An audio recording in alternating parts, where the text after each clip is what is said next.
we just saw Donald Trump here in the U.S. just basically speak to a huge anti-Cuba rally in Miami, talking against the Cuban government. What's really going on, and what's the situation in Cuba? What can you update us on? Well, I mean, I think first of all, first and foremost, what we have to emphasize is the illegal blockade on Cuba is still up and is still being enforced, illegally enforced against the revolutionary government and the country. Basically, what's going on with Cuba in terms of the U.S. change in policy is divide within the ruling class of the United States. On one side, you have liberal globalists who are salivating over the idea of entering the Cuban market and creating a brand and an image of Cuba as something different from what it has been for the last few decades, and trying to bring Airbnb, trying to bring all these multinational banks, and to quote try to open up Cuba. And then you have the other faction, which is the kind of more conservative, traditional Republican faction that has, historically been opposed to Cuba, and does not want to seek any rapprochement, even though the Cuban government is really being the bigger person in the situation and offering to reconcile with a government that has oppressed it for decades. And so I think what's going on with Cuba can't be disconnected from what's going on in Venezuela, which is, the U.S. economy right now. It's no secret that it's tanking, and the U.S. economy and different corporations in the U.S. they need new markets to enter. They need new commodities and new ways of creating capital, and so Cuba and Venezuela present opportunities for these capitalists to make more money, to expand their companies, to expand their influence. We constantly see these stories coming out about the new generation of Cuban entrepreneurs, and also at the same time we see stories coming out glorifying the right-wing Venezuelan opposition. And so I think what you see with Cuba is kind of a very covert attempt to destabilize the socialist government, and whereas in Venezuela it's very overt. They're openly supporting a right-wing opposition, violent opposition that wants to privatize the economy. They want to privatize the oil industry. Actually, related to what's going on in Venezuela, you also Can I have ask you, yes. Cuba, real quick? Hmm.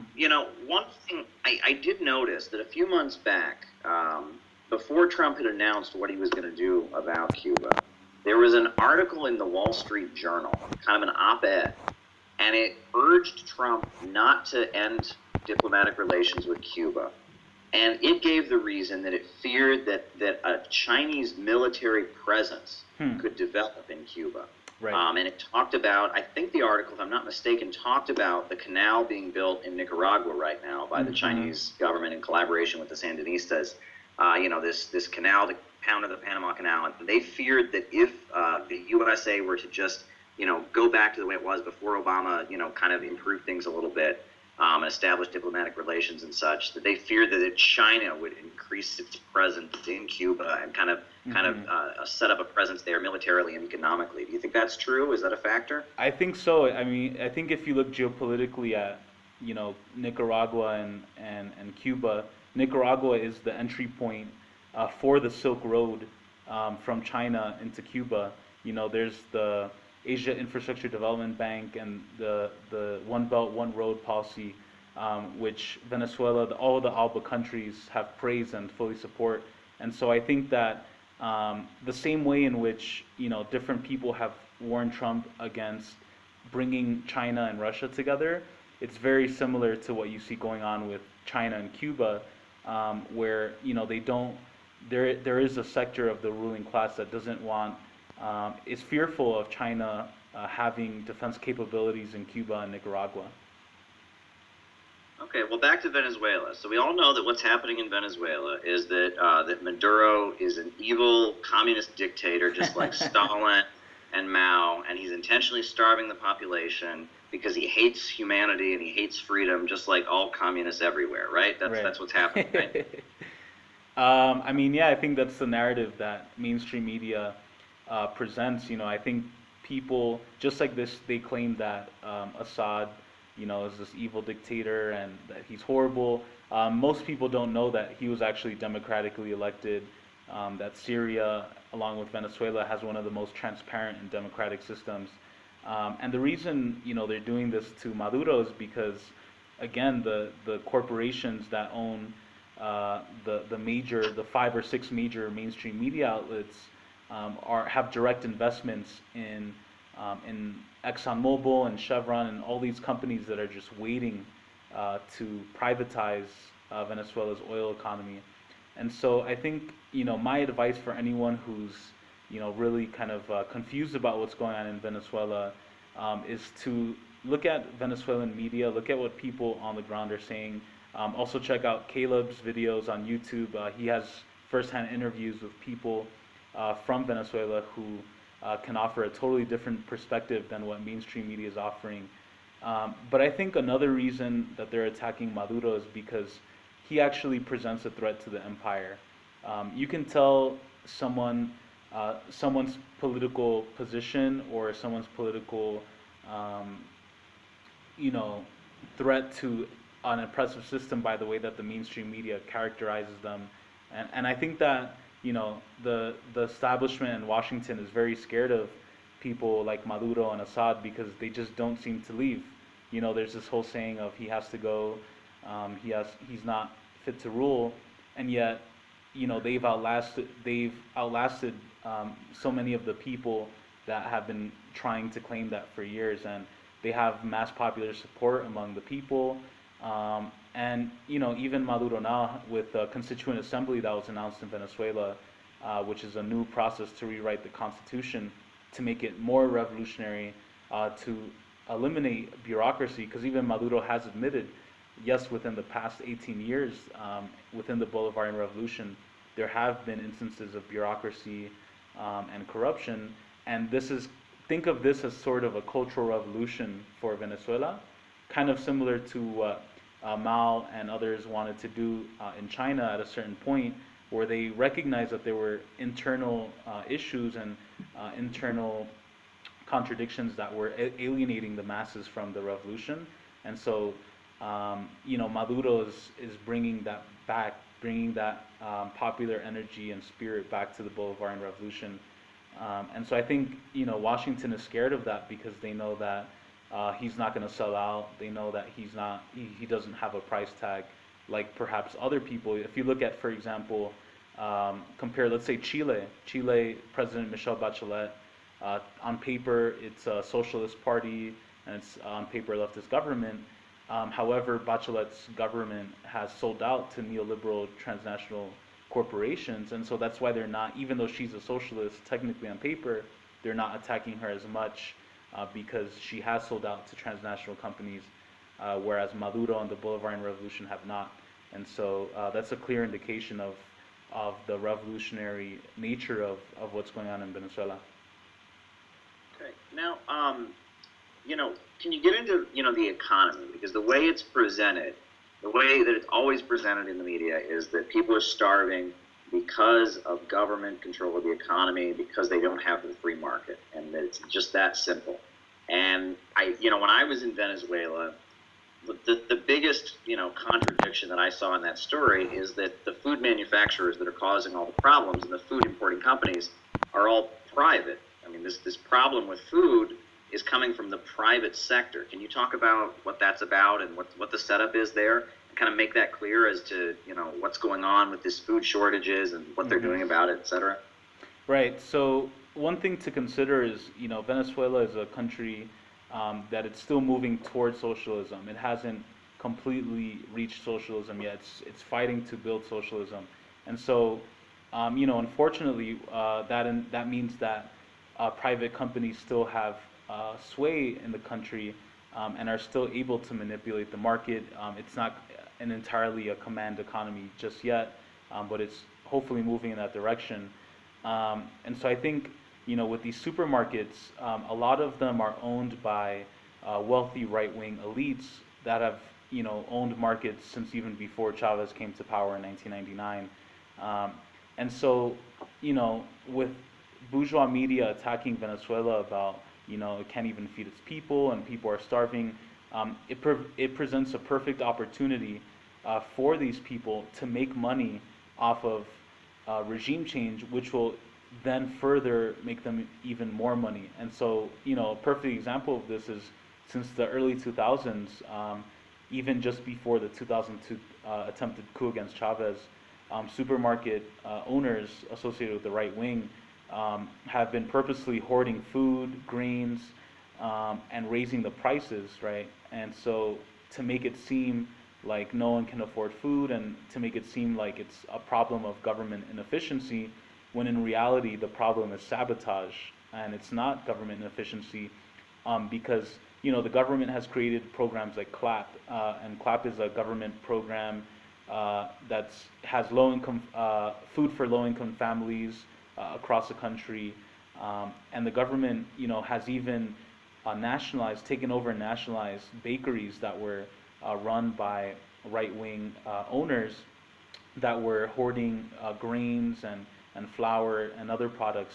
And so it's obvious that the government is doing the best that it can to feed the people, right? And so whenever you see, images of empty shelves in Venezuela, or people on bread lines, we have to take into consideration the context, right? Because if you present an image like that with no context, then you're going to assume it's government inefficiency, and that's what mainstream media does. They show these images of empty shelves, they show images of bread lines, and they just leave it there and make it seem like it's a problem of government inefficiency, when in reality it's a product of sabotage. And it's the same strategy that was used in the Soviet Union. It's a replica of bribing these right-wing food supermarket chains to intentionally sabotage and hoard products, so as to create a sense of instability, right? And that's the new tactic of U.S. imperialism. It's no longer just regime change, but also creating chaos and instability, so that by default they'll say, this government has to go. Well, it's interesting. You go back to the coup in Chile, in the 70s, 1973. The quote that came out later was that Richard Nixon had said, "Let's make their economy scream." That was the quote that was used by Richard Nixon. Let's make their economy scream. So it was like an intentional economic sabotage.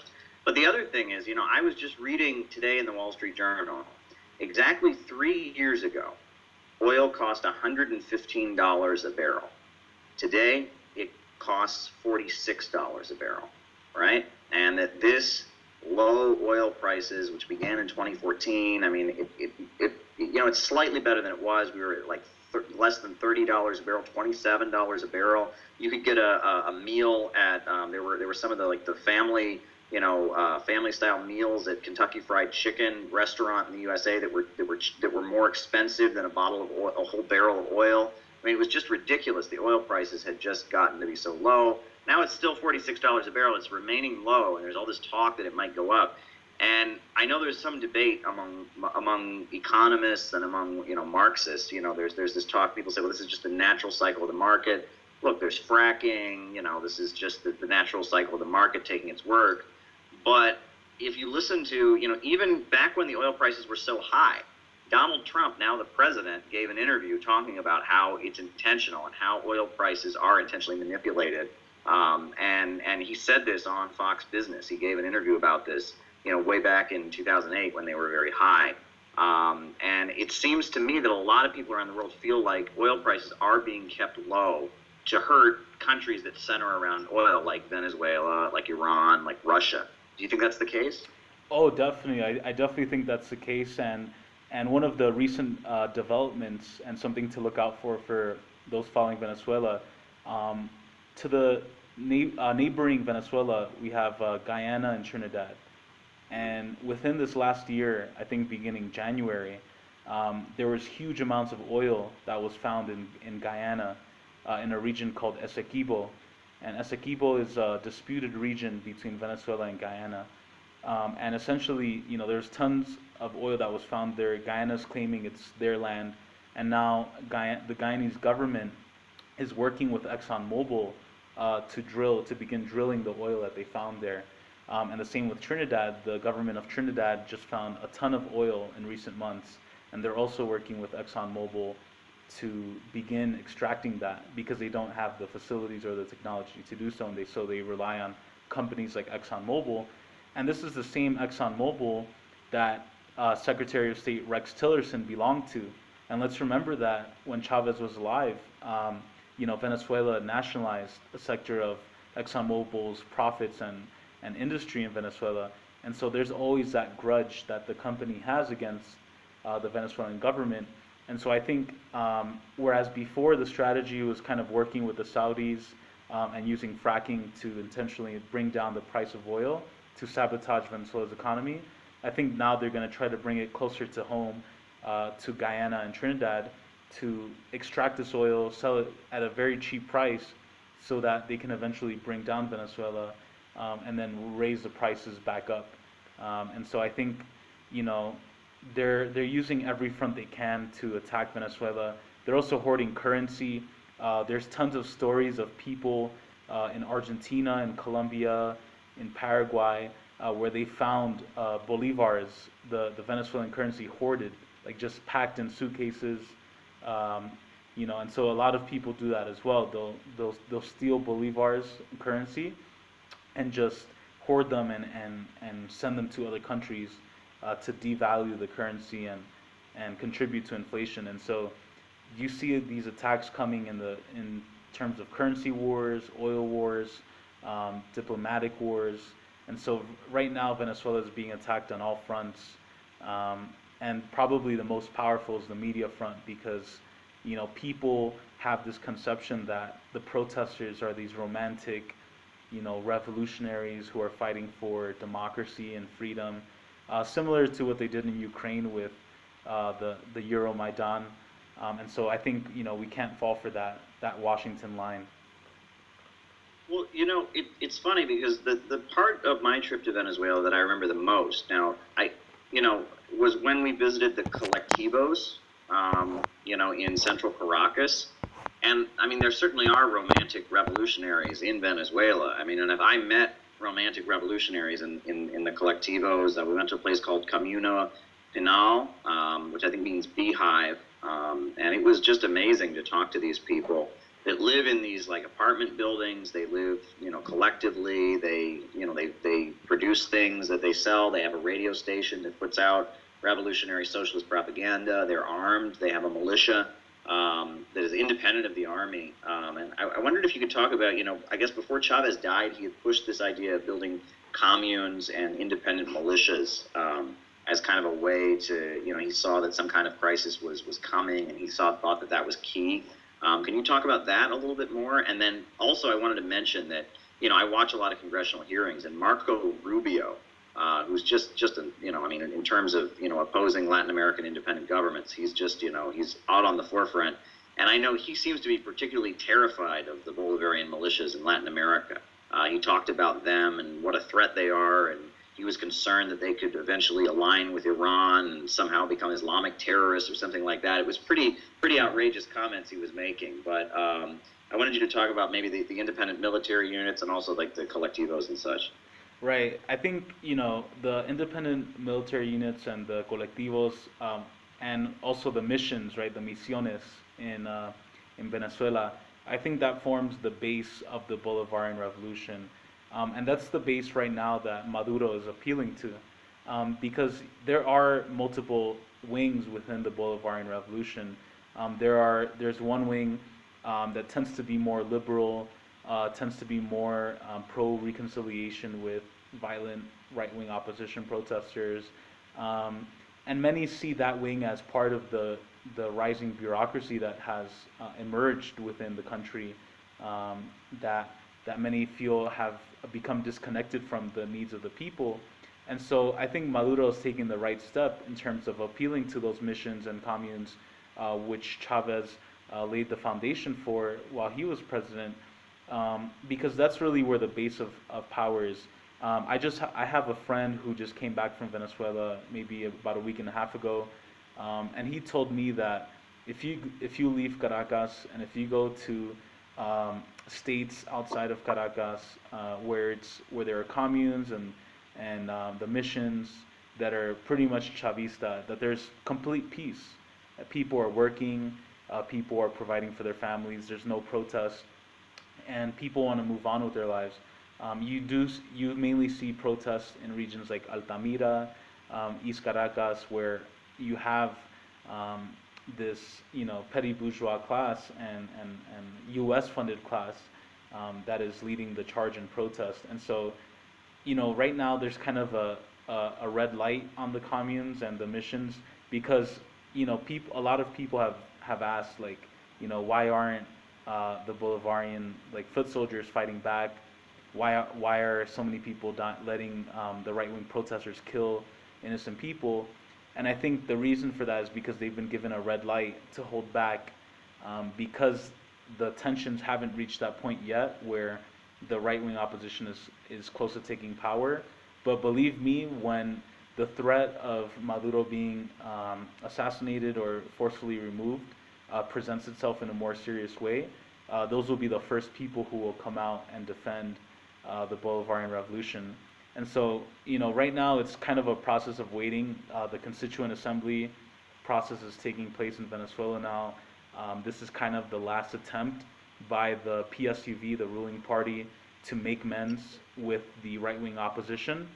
And I think if this process doesn't work, which will be a process that will take the course of the summer, June and July, if there are attempts to sabotage it, or if the right-wing opposition doesn't comply with it, then I think those Bolivarian communes and missions, we're going to see a lot more of them.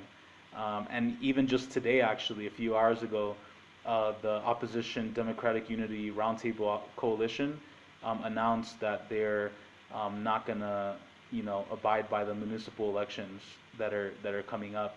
And so that's also a big sign that they're not even going to work within the framework that has been established in Venezuela, and that they're going to use extra legal means to try to get rid of Maduro. And so once they do that, I believe the missions and the communes will step up and defend the Bolivarian Revolution, even if it means breaking past the bounds of parliamentary legality, which is the framework that the Bolivarian Revolution has worked under for the past 18 years. So I do think things may intensify in coming months. Well, I also, I just wanted to end on this note, because it's like we hear so much about all the hardship that Venezuela is having in their economy. We never hear about what's really going on and why. We just kind of hear it blamed on the government. But, Nicaragua is, that's in Central America. That's a Bolivarian government. That's the Sandinista government. And it's subtly mentioned, in the aftermath of their recent presidential election, it was subtly mentioned in the U.S. press here that they have a booming economy right now. Their economy is doing very, very well. And then I saw the World Happiness Index. That's a report that they do around the world based on how happy people are, like how well adjusted and psychologically happy they are. And apparently they had the highest increase in happiness of any country in the world this last year in 2016. And that was Nicaragua, which also has this socialist government. And so I wanted you to, maybe if you could talk a little bit about what's happening in Nicaragua, why their economy is booming, and maybe that's a little bit of a counterexample to this belief that socialism always leads to people starving and being miserable. Right. I think it's definitely no secret that the situation in Nicaragua compared to the rest of Central America is totally different. I mean, if you look at most of the undocumented refugees entering the United States, almost 90% of the time they're Honduran, Salvadoran, and Guatemalan. And many of them are also moving to Mexico, but most of them are moving to the U.S.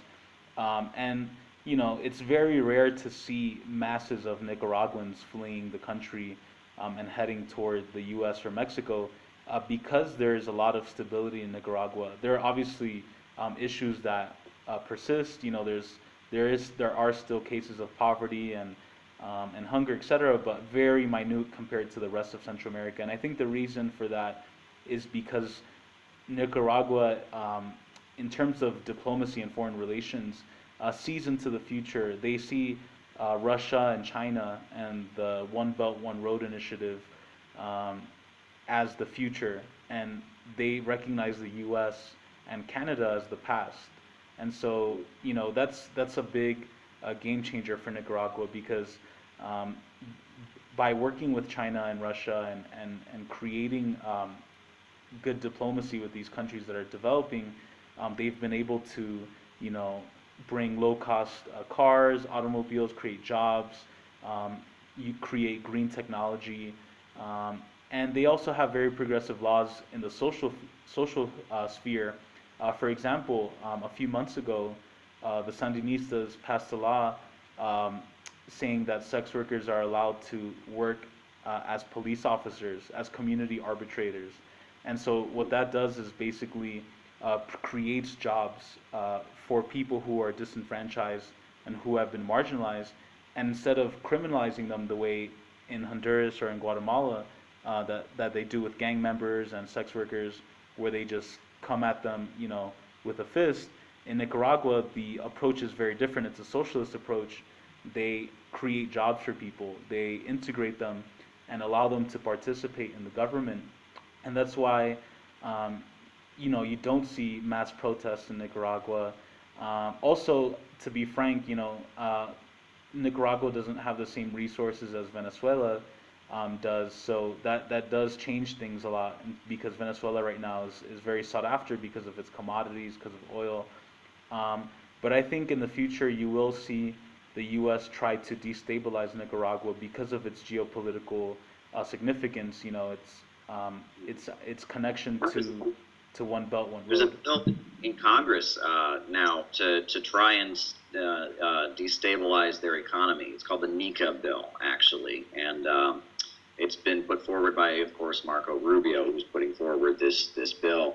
But I guess maybe just one more point before we go that I'd like you to touch on, because in addition to all the propaganda that we're hearing about how evil Maduro is and all that, a lot is being made in the U.S. press about the fact that Goldman Sachs bought Venezuela's bonds, right? Right. And it's interesting the response to that. A lot of articles in the mainstream press are condemning Goldman Sachs and saying, oh my gosh, Goldman Sachs is doing business with this evil dictator. They're propping up Maduro. They're helping him. There was an article comparing Goldman Sachs. Today in the Wall Street Journal, there was an article comparing Goldman Sachs to companies that did business with apartheid in South Africa. Wow. Because they did business with Venezuela. I mean, this is just, you want to talk about propaganda. On the far right wing in the U.S., people are saying, oh my God, see, the big bankers all support socialism because Goldman Sachs bailed out Venezuela, and this proves that socialism is like a conspiracy by the richest bankers and stuff like that. Can you comment on that as well? And why Goldman Sachs might have done this? What's really going on here? I think, first of all, Goldman Sachs, we have to understand it from an economic basis. Banks are very pragmatic, and they support whoever, or they take certain actions in a way in which they feel will benefit them in the long run. And so I think the reason why Goldman Sachs did it is because they thought that they're probably predicting that Maduro and the Bolivarian Revolution will soon crash, and so they can use it as an opportunity to capitalize on all this debt and basically, just kind of the way that, different private equity firms will, bail someone out if they have a ton of debt and then repackage the debt and sell it to someone else and make a ton of money off of it. And so I think that was their intent with this whole deal. And I think we have to keep that in mind because banks do take actions like that out of pure economic self-interest, not for ideological reasons. And I think that's what I think especially many liberals have to keep in mind is that, this is totally pragmatic and financially driven. This is not in any way ideological. And so I think what you have is, yeah. And that's ultimately what makes capitalism different than socialism is that, that the capitalists have competing interests among them. They don't have a planned economy. And, if you look at it, I mean, it seems like, while all of the ruling class in the U.S. seem to agree that that they hate the Venezuelan government. There's one, bank, Goldman Sachs, that's determined that they can make profits from lending them money, and so why not do it? Exactly. Like during the Soviet period, at the time the USA was trying to blockade the Soviet Union, you had this guy Armand Hammer, who was doing business with the Soviet Union and making millions of dollars. In fact, the Koch brothers' father, he got wealthy by becoming an oil scientist in the Soviet Union under Stalin. Right. At the time that all the big oil companies were boycotting the USSR and not refusing to do business with them. So, there's a whole history of this. And, I know that, the Germans gave money and weapons and funding to Lenin and sent him back to Russia during the time of the First World War, hoping that he would stir up a revolution. And look what happened. Correct. And I know when they asked Lenin about it, he said, well, when they go to hang the capitalists, they'll sell you the rope. Yes, exactly. So, I really do appreciate having you, Ramiro. I think we should have more of these conversations in the future.